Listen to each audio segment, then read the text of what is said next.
So the first character we're going to reflect upon in Matthew's Passion narrative is, of course, Peter.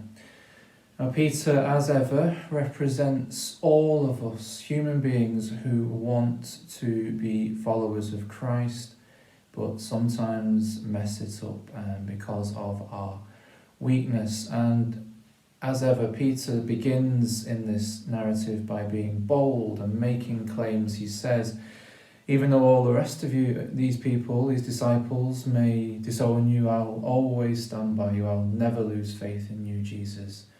And of course, Jesus knows better. He makes that prediction about Peter denying him before the cock crows.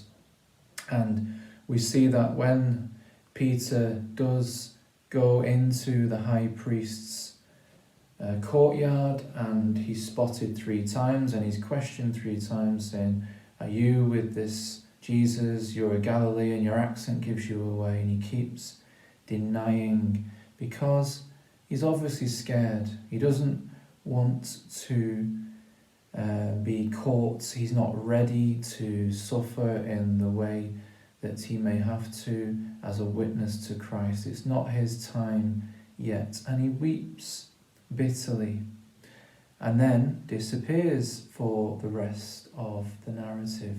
He's not at the cross, the foot of the cross. We believe, like John and the women and Jesus' mother Mary, is Peter just disappears. But we know the story doesn't end there with Peter. The difference between Peter and Judas, who we'll talk about in our next video, is that Peter, even though he weeps bitterly, he doesn't lose hope. He still has a chance. He's still waiting for Jesus to come again, and then he has his chance, as we know, to prove himself almost, to be reconciled with Jesus, and most importantly, in his own heart, to not beat himself up for his failings and his weakness, and not to lose hope in the mercy of God.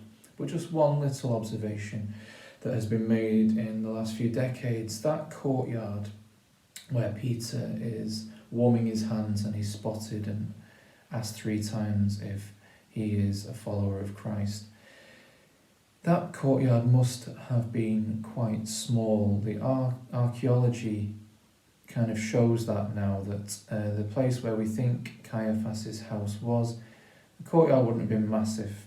And so for Peter to go there in the first place was risky and bold. He probably knew deep down that he would be spotted.